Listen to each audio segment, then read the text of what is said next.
আজকের অনুষ্ঠানটি একটি অদ্ভুত অনুষ্ঠান, অর্থাৎ রাশি অনুযায়ী কোন রাশিকে একদমই বিবাহ করা উচিত নয়।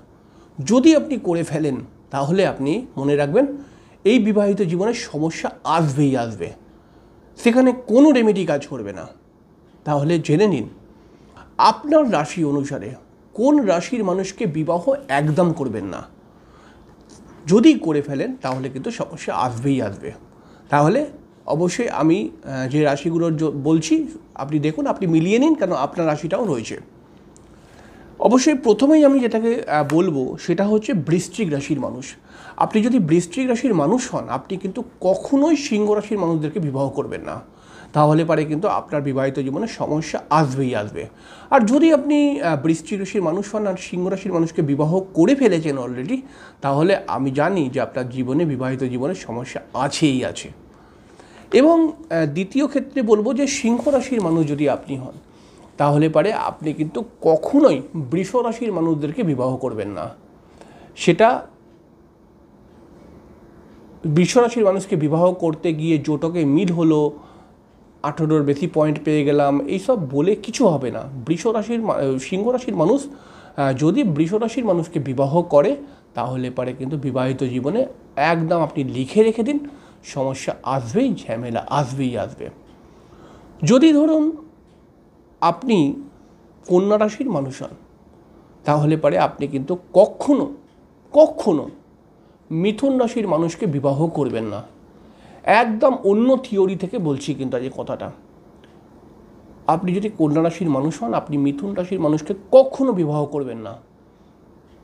ওই আপনি বললেন কন্যা রাশিরও অধিপতি বুধ, মিথুনেরও অধিপতি বুধ, বুধে মিলে গেল, এইসব গল্প নয়, আপনি করবেন না, কখনো করবেন না। আর আপনি যদি করে ফেলেছেন অলরেডি, আপনার বিবাহিত জীবনে সমস্যা এসছেই, তখন বেশ কিছু আপনার জন্মছক দেখে প্রতিকার দিয়ে তবে ঠিক করতে হবে ব্যাপারটাকে। তাও কিছুটা প্রশমন করা যাবে, সবটা নয়, কিন্তু না করাটাই বেটার। আপনি যদি একজন বলা হয় মকর রাশির মানুষ হন, তাহলে কিন্তু কখনো তুলা রাশির মানুষের সঙ্গে বিবাহ করবেন না। সেটা আপনি পুরুষ হতে পারেন, মহিলা হতে পারেন।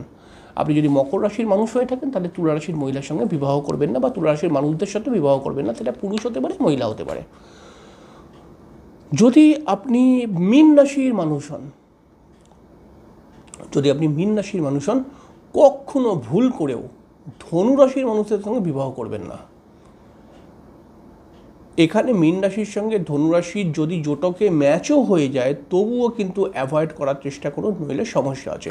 এবার মনে করা যাক আপনি মীন রাশির একজন মানুষ, আপনি মনে করা যাক ধনুরাশির মানুষের সঙ্গে প্রেম করেন, তো আপনি ফট করে ছাড়তেও পারছেন না, তো সেই ক্ষেত্রে কিন্তু প্রতিকার মাস্ট প্রতিকার করে বিবাহ করতে হবে।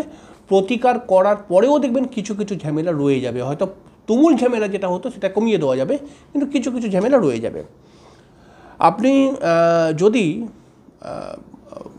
মীন রাশিতে বললাম, তারপরে হচ্ছে কি যে আপনি ধরুন কুম্ভ রাশির একজন মানুষ, তাহলে কুম্ভ রাশির মানুষ হলে পারে কিন্তু কখনো আপনি বৃশ্চিক রাশির মানুষের সঙ্গে বিবাহ করবেন না। একদম মেন্টাল ম্যাচ হবে না কিন্তু আপনার। বৃশ্চিক রাশির মানুষের সঙ্গে বিবাহ যদি আপনি করে ফেলেন, তাহলে পারে, যদি অলরেডি করে ফেলেন, আমি ড্যাম শিওর আপনার বিবাহিত জীবনে সমস্যা আছে।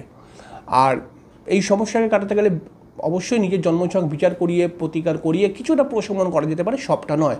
আর যদি আপনি এখনও বিবাহ না করে থাকেন, তাহলে পারে কিন্তু আপনি বৃশ্চিক রাশিটাকে অ্যাভয়েড করুন, আপনি যদি কুম্ভ রাশির মানুষ হন। তো যদি দেখুন আপনি কর্কট রাশির মানুষ হন, তাহলে পারে আপনি কিন্তু মেষ রাশির মানুষকে বিবাহ করবেন না। বিবাহ যদি করেন তাহলে পারে কিন্তু সমস্যা চলে আসবে। দেখুন প্রতিকার তখন লাগবে, প্রতিকার করে সর্বদা সব কিছু ঠিক করে দেওয়া যায় না। এবারে যদি এটাকে অ্যাভয়েড করা যায় তো আপনি সেইটাই করুন কিন্তু। তাই আর যারা বিবাহ করে নিয়েছে অলরেডি, হয়তো আগে জানতো না, জ্যোতিষী হয়তো বলেছেন যে করে ফেলো, তো সেই ক্ষেত্রে প্রতিকার করে কিছুটা সমস্যাকে প্রশমন করে দেওয়া যাবে, কিন্তু সব সমস্যাকে প্রশমন করা যাবে না। আপনি মিলিয়ে নেবেন, এটা বাস্তবিক জীবনের সঙ্গে মিলিয়ে নেবেন।